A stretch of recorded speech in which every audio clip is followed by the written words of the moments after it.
Good morning. My name is Hunter Schwegman, and welcome to the continued Spotlight on Education presented by Neosho County Community College, where we highlight various programs and events happening each week at NCCC. And in today's episode, we'll be highlighting the Department of Music along with their upcoming performance around Veterans Day. Today I'm sitting here with Professor of Music Alan Murray to talk about the music program.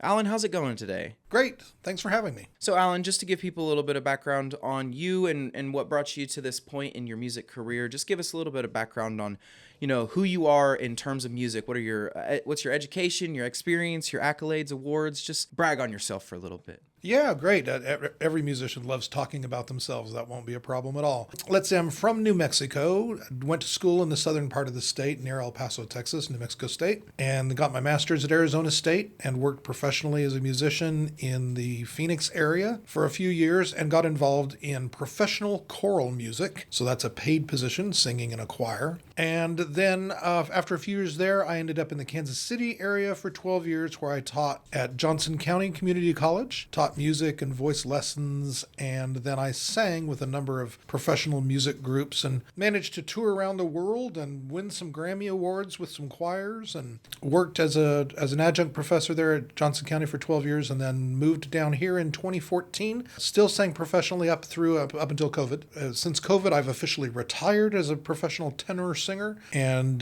concentrate full-time on teaching band and choir and music appreciation here at Neosho County on the Chinook campus. Yeah, you mentioned that you kind of started out as a professional musician and then moved into the education. What made you want to get into teaching music? By the time I had started my master's degree, I realized that I really enjoyed the process of watching students' eyes light up. I had taken a couple of classes called vocal pedagogy, where you learn about the structure and function of the larynx, how to teach singers how to sing, and how to teach people to do professional voiceover work, for example, and had gotten really involved in that. So I started a music studio while in Phoenix and carried it all the way through to Kansas City. I had a private music studio as well where I taught voice and some instrumental lessons. I'm a low brass player as well, so I also teach low brass. I've been teaching part-time since, 1997 or so, and full-time here since 2014. When you get the opportunity to kind of lead a student along their musical journey, like you mentioned, from starting out, at the base and then learning more as they go, what are some of the personal philosophies that you carry or some of the things that you really try to focus on within music? As a singing musician, the largest problem you get with students is at some point in their life they've been told they can't sing or they're not good enough.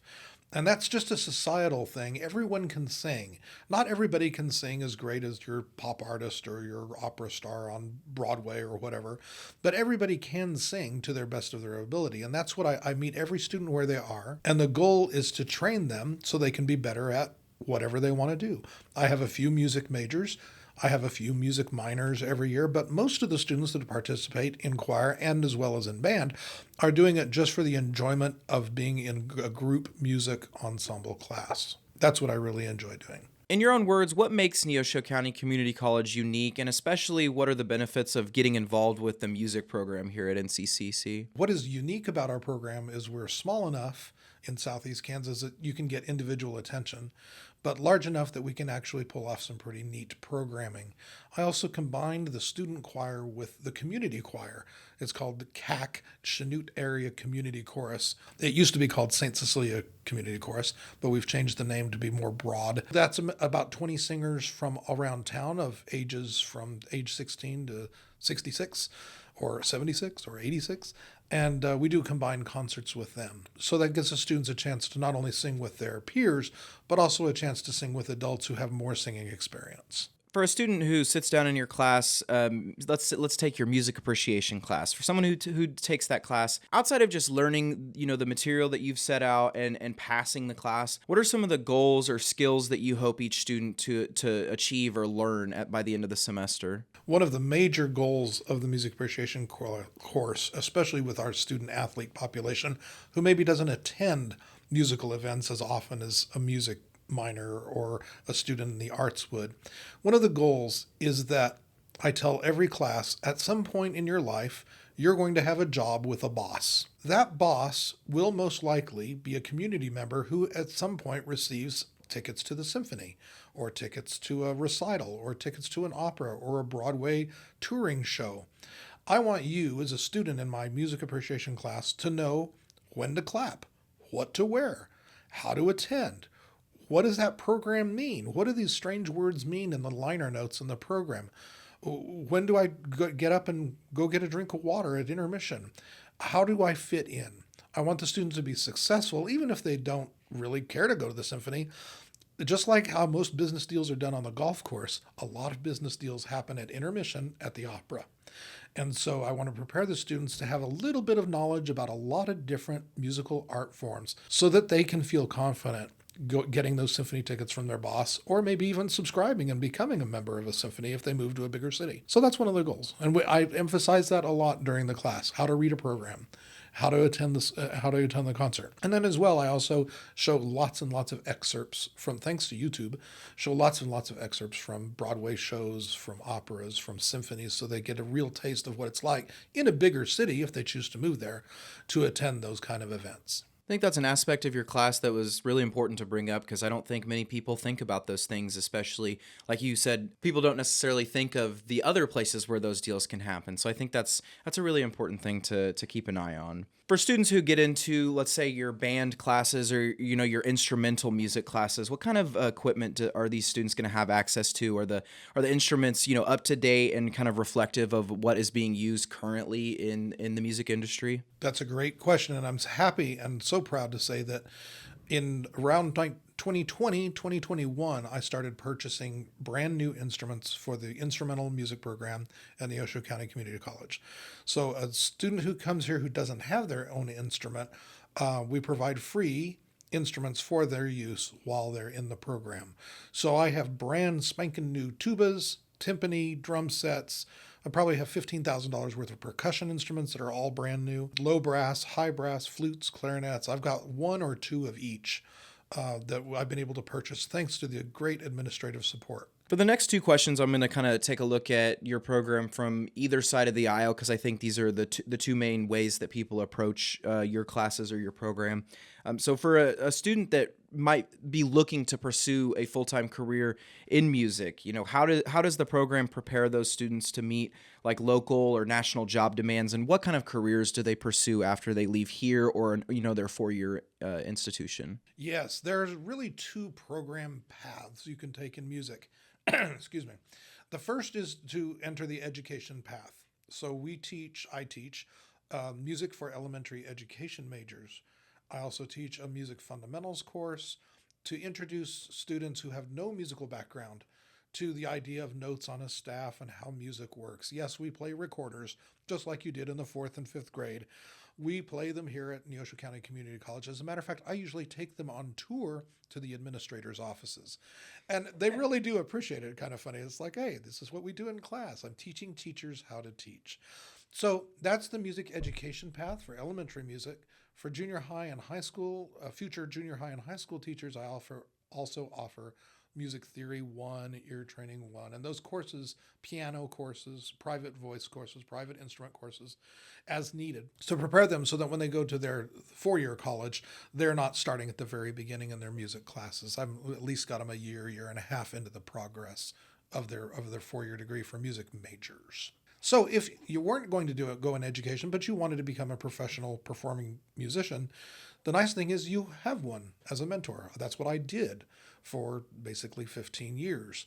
So I bring down, at least once a year for my concerts, I bring down professional musicians from the Kansas City area who are friends of mine who I've sung with or performed with in other ways over the years, and try to workshop with the students so they get an idea of what it's like to be a professional musician. It's a very fulfilling career, but it's very rigorous because you were your own boss for that. So your practice time and your performance schedule and is everything, it just relies on you. So I try to help prepare students for that as well and say, here's some people that are doing this in the real world, and here's their advice for you as a student.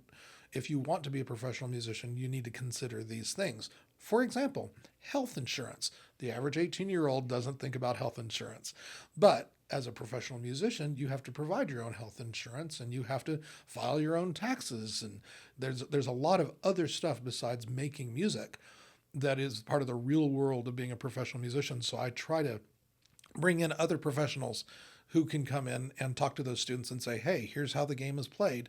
And if you have any questions, they can help them start on their career.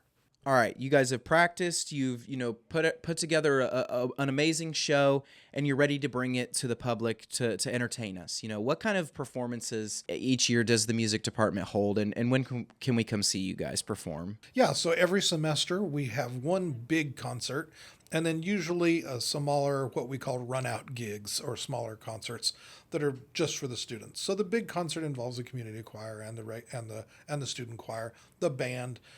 We get on the stage for one performance of whatever theme that I've chosen for that particular semester's music.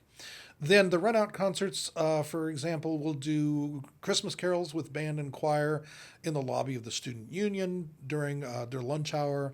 We go to area assisted living facilities and we sing and play for them. Usually around the Christmas time is when they want us there to do that kind of thing. In the springtime, we generally do a musical. So we had started a tradition pre-COVID of doing a musical every other spring, and we just brought that back last year. It looks like either in the spring of 2025 or fall of 2025, we'll be doing another musical. So be on the lookout for that, because that involves all of the choir members are usually also in the theater program, because we're a small program here. And so that's also some fun stuff we do as well. We generally still take the summers off at this point. There has been some talk with some area high school and middle school band directors to start a summer band. Last summer was the first summer we started talking about it. And so we're hoping to see if that can come to fruition. But right now, that's still in the planning stages. Yeah, and looking ahead to this weekend, I know you guys have one of your larger concerts coming up here on Sunday, the patriotic themed concert that's usually around Veterans Day, titled "Songs from the Great Wars." Why don't you go ahead and tell me a little bit about that event? Yeah, so Sunday, November 10th at 4:00 p.m. in Sanders Auditorium here on the Chanute campus. The band, the student choir, the community choir, and about 6 or 7 guest soloists I have coming down from Kansas City, friends of mine that are professional singers. We're all going to get together and do a big concert called Songs from the Great Wars, as you said. So this will include Won't You Come Home, Bill Bailey, and all those classics, Dancing Cheek to Cheek, Fred Astaire kind of songs that people might know from the World War II era. We have some songs from the World War I era, and then we have some songs, modern songs that were written in memory of the fallen soldiers in World War I and World War II. The band plays for a little while. The students perform 3 songs on their own. Then the guest artists will come down and they'll perform. I've got a septet or an octet. I'm waiting to hear back on one of the singers for their availability, and so we'll perform that, and then we'll end with a sing along. And I'll save that for a surprise for you to come to the concert. 4 p.m. Sunday, November 10th, at Sanders Auditorium on the Chanute campus. It's free, and there's a reception that follows. That sounds awesome. I really hope we get a good crowd out there to support you guys, because what you guys put together is a lot of work, and I know it really pays off when people do show up and support you guys like that. So, well, Alan, that's all the questions I had for you today. I just want to thank you again for taking the time to stop in here and tell us a little bit about your program and your upcoming concert. And I really hope that we see some of the listeners out there on Sunday. Thanks again, Hunter. Have a great day. If you would like more information on the Department of Music at Neosho County Community College, visit neosho.edu/music. Enrollment is now open for the spring semester. Classes start January 21st, so visit neosho.edu/apply to enroll today. And that concludes the Continued Spotlight on Education presented by Neosho County Community College. My name is Hunter Schwegman, and I'd like to thank you all for listening today. Tune in next week as we highlight more programs and events happening at NCCC. Go Show!